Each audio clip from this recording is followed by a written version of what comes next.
नमस्कार दोस्तों, जय माता दी। आज मैं आपको जेठ मास में नित्य नियम से सुनी जाने वाली 5 माताओं की कहानी सुनाने जा रही हूँ। तो प्रेम से बोलिए लक्ष्मी माता की जय। एक समय पहले की बात है। एक बूढ़े से सेठ जी थे। उनके घर में पीढ़ियों से धन ऐश्वर्य प्रचुर मात्रा में था। वह अर्थात धन संपत्ति के स्वामी थे। परंतु लक्ष्मी जी का स्वभाव तो चंचल है, आज यहाँ तो कल वहाँ। जब उनका मन सेठ जी के घर से भर गया तो वह किसी और के घर जाने को ललाहित हो गईं। एक रात लक्ष्मी जी सेठ जी के सपने में आती हैं। सेठ जी ने देखा सजी धजी लाल वस्त्रों में एक सुंदर सी स्त्री उनके घर से निकलकर बाहर जा रही है। सेठ जी उनसे पूछते हैं, हे देवी, आप कौन हैं? मेरे घर आप कब आईं और अब मेरा घर छोड़कर कहाँ जा रही हैं? तब देवी बोली, मैं तुम्हारे घर की वैभव लक्ष्मी हूँ। कई पीढ़ियों से मैं तुम्हारे घर में निवास कर रही थी, परंतु अब मेरा मन यहाँ से उग चुका है। मेरा समय यहाँ समाप्त हो गया, इसीलिए मैं अब यह घर छोड़कर जा रही हूँ। परंतु मैं तुमसे अत्यंत प्रसन्न हूँ, क्योंकि मैं जितने समय तुम्हारे पास रही तुमने मेरा सदुपयोग किया, संतों को घर में आमंत्रित किया, उनकी सेवा करी, गरीबों को भोजन कराया, धर्मशालाएँ कुएं बनवाए, गौशालाएँ एवं प्याऊ बनवाए, कुंवारी कन्याओं का तुमने विवाह करवाए। तुम्हारे यहाँ कथा भागवत होती रहती थी और अतिथियों का आदर सत्कार होता है। अब जाते समय मैं तुम्हें वरदान देना चाहती हूँ, तुम जो चाहो मुझसे मांग सकते हो। सेठ जी सोचने लगे, मैं अकेला क्या वर मांगूँ? मेरी 4 बहुएं हैं, उनसे सलाह करके वरदान मांगूंगा। आज तो माता रानी से समय ले लेता हूँ। तब सेठ जी ने लक्ष्मी जी से बोले, माता, मेरी 4 बहुएं हैं, मैं उनसे सलाह मशूरा करूँगा, तब आपसे क्या वर चाहिए मैं बोलूँगा। माता लक्ष्मी ने कहा, ठीक है, मैं फिर कल आऊँगी, तब तक तुम मुझसे अपना वर मांग लेना। लक्ष्मी जी ने यह कहकर अंतर ध्यान हो गईं। सेठ जी ने सुबह उठते ही चारों बहुओं को बुलाया और उन्हें सपने के बारे में बताया और उनसे सलाह मांगी। सेठ जी की सबसे बड़ी बहू बोली, पिताजी, आप माता लक्ष्मी से अन्न का गोदाम भरवा लो, ताकि कभी भी हमें खाने पीने की कोई कमी न हो। सेठ जी की दूसरी बहू बोली, पिताजी, इतने अन्न के गोदाम भरेंगे तो उनमें तो कीड़े लग जाएंगे, अन्यथा खराब हो जाएंगे। पिताजी, आप माता लक्ष्मी से सोने चांदी के तिजोरी भरवा लो। सेठ जी सोच में पड़ गए। तब तीसरी बहू बोली, पिताजी, आप तो हम चारों के लिए धन से भरा 4 महल मांग लो, खूब पैसा होगा, आने वाले हमारी पीढ़ियों के पास भी कभी कोई कमी नहीं होगी। उन तीनों की बात सुनकर छोटी बहू सोच में पड़ जाती है। वह थोड़े मध्य वर्ग के परिवार की बेटी थी, पर वह धार्मिक प्रवृत्ति की थी, तो वह बोली, पिताजी, लक्ष्मी जी को जाना है तो वह जाएंगी, फिर धन संपत्ति कुछ भी नहीं टिकेगा, और अगर टिक भी गया तो हमारी आने वाली पीढ़ियां उसे देखकर आलसी और अहंकारी हो जाएगी। इसलिए पिताजी, आप लक्ष्मी जी से कहें कि अगर वह जाना चाहती हैं तो अवश्य जाएं, किंतु हमें वरदान दे कि हमारे घर में सज्जनों की सेवा होती रहे, पूजा होती रहे, हरि कीर्तन कथा होता रहे, मेहमान आए तो उनका आदर सत्कार हम कर सकें और परिवार के सभी सदस्यों में प्रेम बना रहे, क्योंकि अगर प्रेम होगा तो कोई तकलीफ भी नहीं होगी, तो सब मिलकर उसे काट लेंगे। सेठ जी को छोटी बहू की बात को समझ में आ गया। दूसरी रात को सेठ जी के सपने में लक्ष्मी माता जी आती हैं और पूछती हैं, तुमने अपने बहुओं से सलाह मशूरा कर लिया, बोलो क्या चाहिए। सेठ जी बोले, हे मातेश्वरी, यदि आपको जाना है तो प्रसन्नता से जाइए, परंतु मुझे यह वरदान दीजिए कि मेरे घर में सदैव हरि कीर्तन होता रहे, संतों की सेवा होती रहे, अतिथियों का आदर सत्कार होता रहे, परिवार के सदस्यों में परस्पर प्रेम बना रहे। यह सुनकर लक्ष्मी जी चौंक जाती हैं और कहती हैं, यह तुमने क्या मांग लिया। जिस घर में हरि कथा होगी और संतों की सेवा होगी वहाँ तो साक्षात नारायण निवास करते हैं, और जहाँ नारायण निवास करते हैं वहाँ तो मेरा निवास होता ही है। यह वरदान मांगकर तुमने मुझे हमेशा के लिए तुम्हारे घर में रहने को विवश कर दिया। ऐसा कहकर लक्ष्मी जी सेठ जी के घर में हमेशा के लिए विराजमान हो गईं। हे लक्ष्मी माता, जैसे आपने सेठ जी के घर में हमेशा के लिए विराजमान हो गईं, उसी प्रकार इस कहानी को सुनने वाले कहने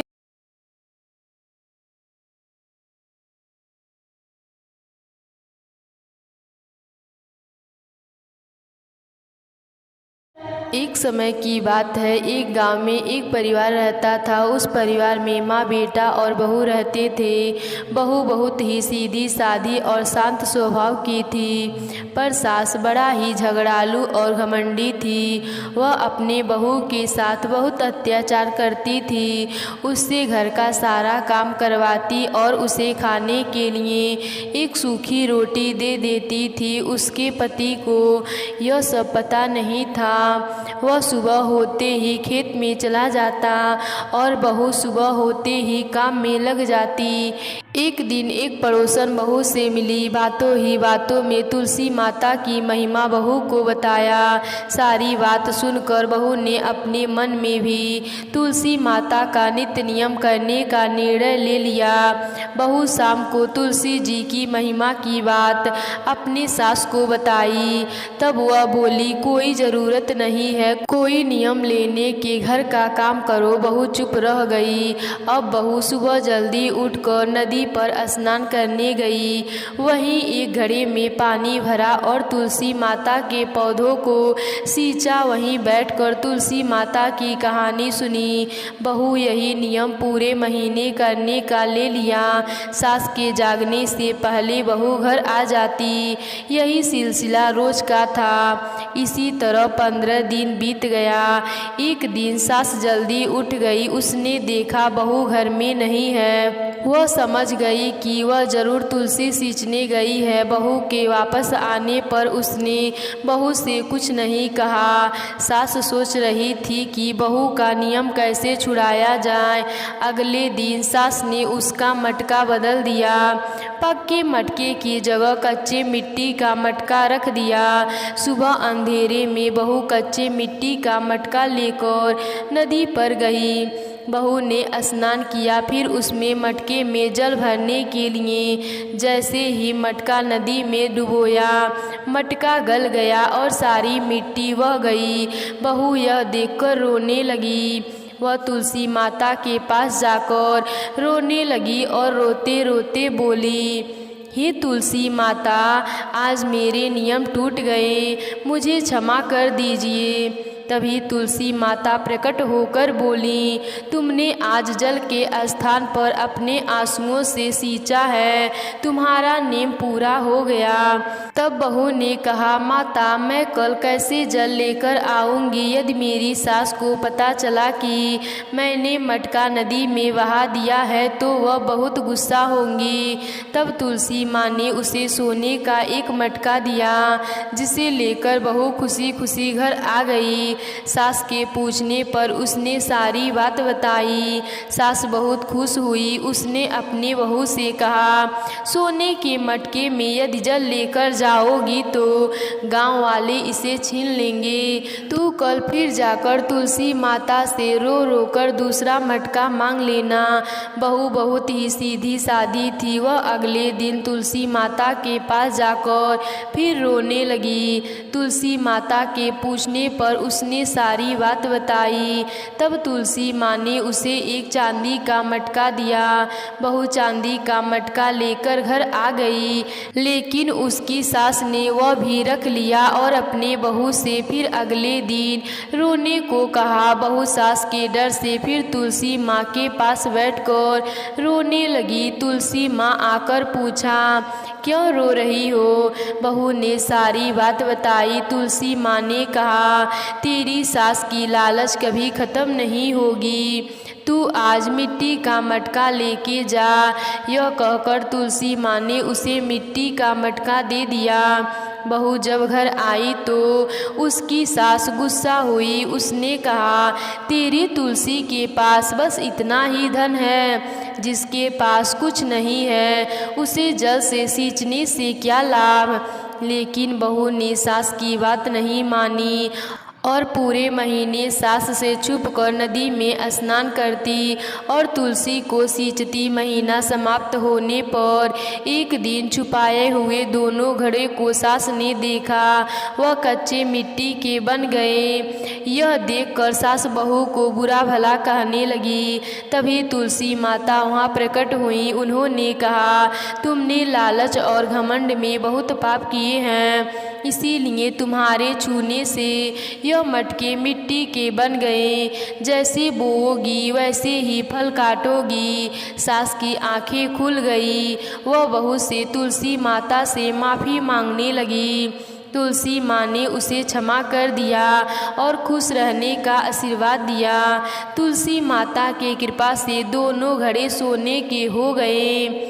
हे तुलसी माता, जैसे आपने बहू पर कृपा की वैसे ही सब पर करना। तो प्रेम से बोलिए तुलसी माता की जय। प्राचीन समय की बात है। एक गांव में एक माँ और उसका बेटा बेटी रहते थे।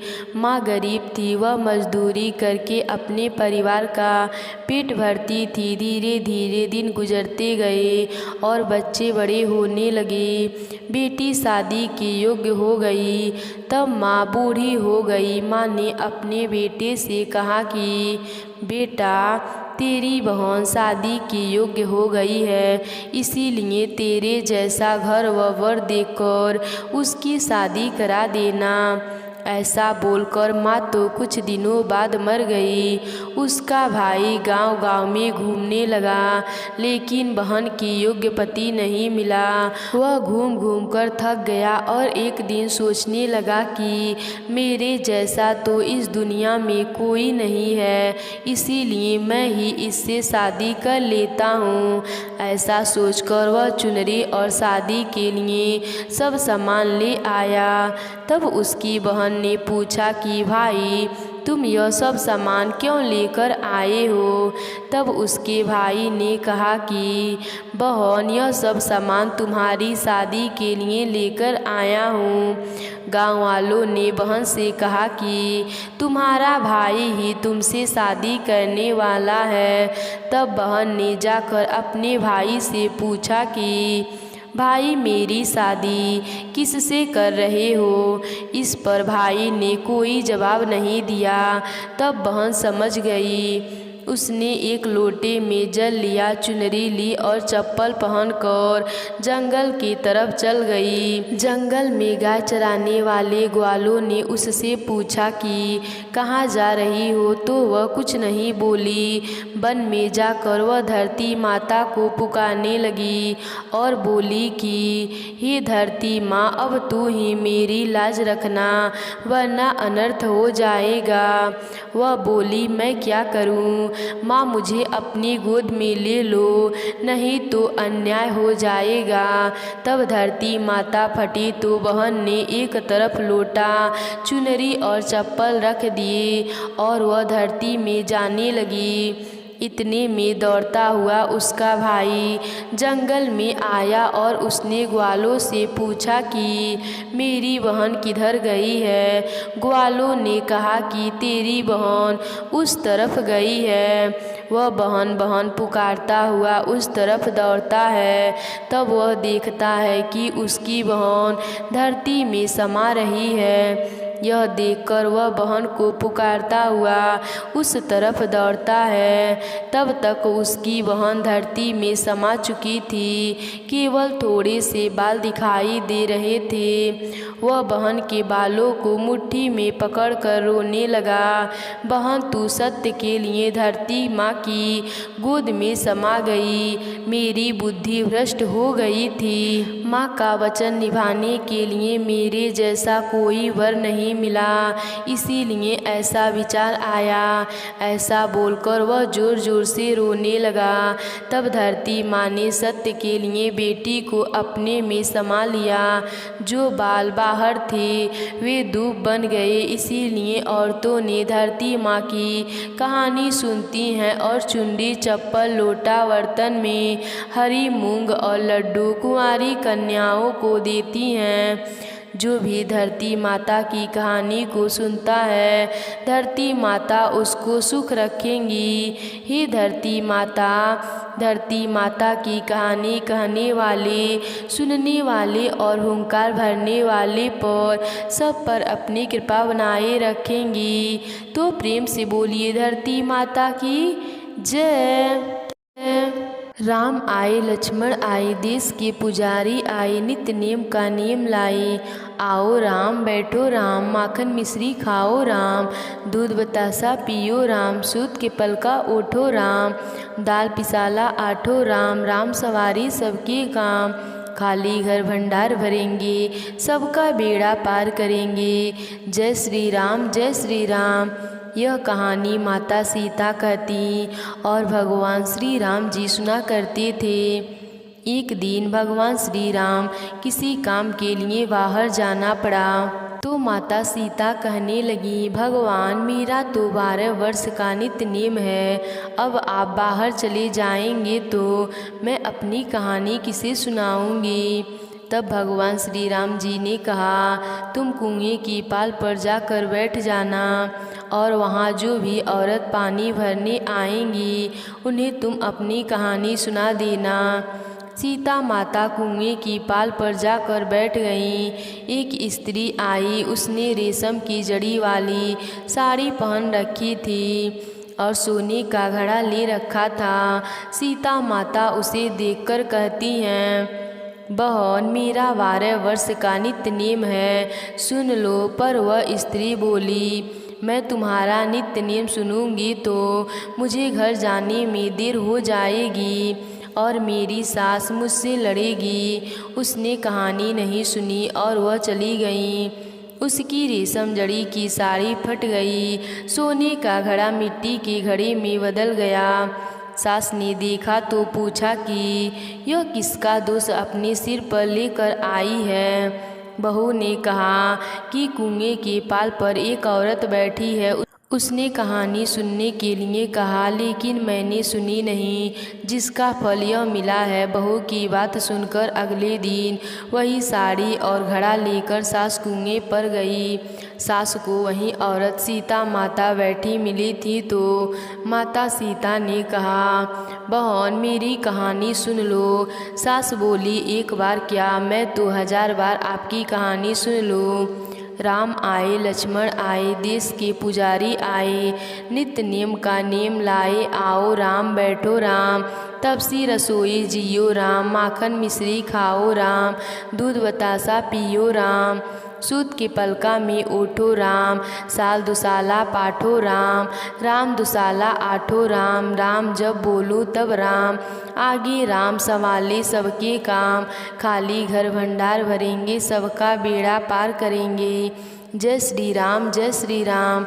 सास बोली, बहन, कहानी तो बहुत अच्छी लगी। कहानी सुनकर सास घर चली गई और उसकी साड़ी फिर से रेशम जड़ी की बन गई, मिट्टी का घड़ा फिर से सोने में बदल गया। बहू कहने लगी, सासू माँ, आपने यह सब कैसे किया। सास ने कहा, बहू, तू दोष लगा के आई थी और मैं दोष को उतार कर आ रही हूँ। बहू ने फिर पूछा कि वे कुएं वाली स्त्री कौन है, कि वह माता सीता थीं। वो पुराने से नया कर देती हैं, खाली घर में भंडार भर देती हैं, वह लक्ष्मी जी की वास कर देती हैं। आदमी की जो भी इच्छा हो उसे पूरा कर देती हैं। बहू बोली कि ऐसी कहानी मुझे भी सुना दो। सास बोली ठीक है, तुम भी कहानी सुन लो। सास ने कहानी शुरू कर दी। कहानी सुनकर बहू बोली कहानी तो बहुत अच्छी लगी। सास ने कहा ठीक है, इस कहानी को हम रोज़ कहा करेंगे। अब सास बहू रोज़ सवेरे उठती, नहाती धोती और पूजा करने के बाद नित्य नेम की सीता माता की कहानी कहती। एक दिन उनके वहाँ पड़ोसन की औरत आई और बोली कि बहन जरा सी आँच दे दो। तो वह बोली आँच तो अभी हमने लगाई ही नहीं। पड़ोसन ने कहा कि तुम सुबह 4 बजे से उठकर क्या करती हो? उन्होंने कहा कि हम सुबह उठकर पूजा पाठ करते हैं, फिर माता सीता की नित्य नेम की कहानी कहते हैं। पड़ोसन ने उनकी बात सुनकर कहा कि सीता माता की कहानी सुनने से तुम्हें क्या मिलता है? वे बोली इनकी कहानी कहने से घर में भंडार भर जाते हैं, सारे काम सिद्ध होते हैं, मन की इच्छा पूरी होती है। पड़ोसन कहती है बहन ऐसी कहानी तो मुझे भी सुना दो। फिर वह बोली ठीक है, तुम भी कहानी सुन लो। पूरी कहानी सुनने के बाद पड़ोसन कहने लगी बहन कहानी तो मुझे बहुत अच्छी लगी। अब वह पड़ोसन भी नित्य नेम सीता माता की कहानी कहने लगी। कहानी कहने से सीता माता ने पड़ोसन के भंडार भर दिए। तो ही सीता माता जैसे आपने उनके भंडार भरे वैसे सबके भंडार भरना।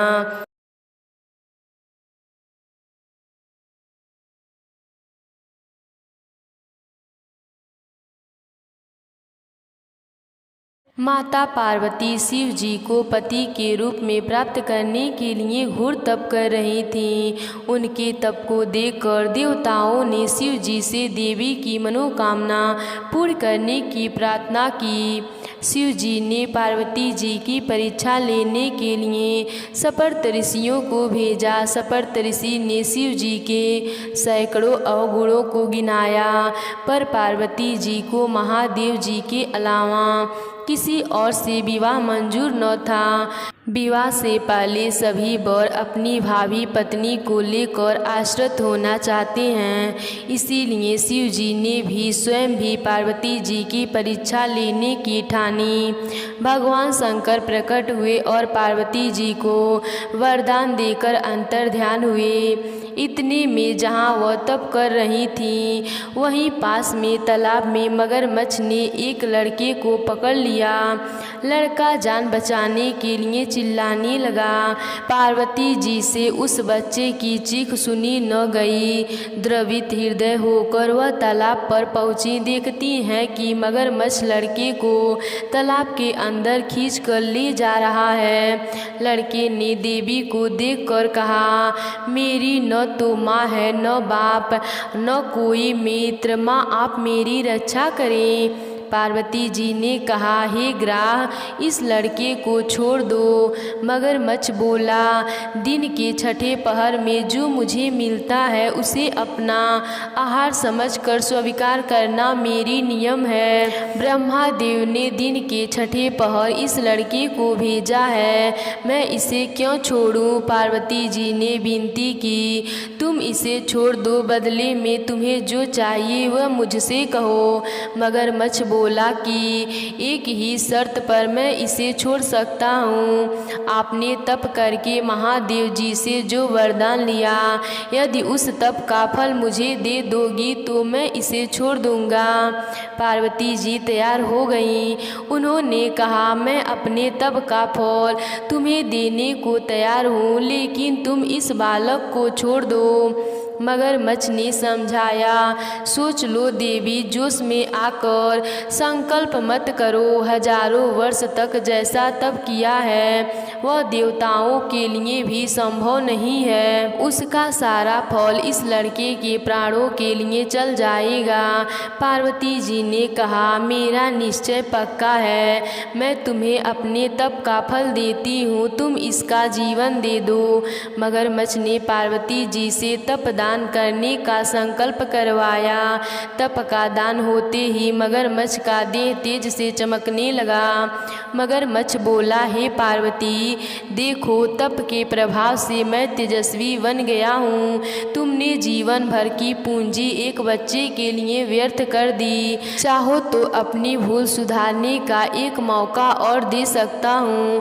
पार्वती जी ने कहा, हे ग्रह, तब तो मैं पुनः कर सकती हूँ, किंतु यदि तुम इस लड़के को निगल जाते तो क्या इसका जीवन वापस मिल जाता।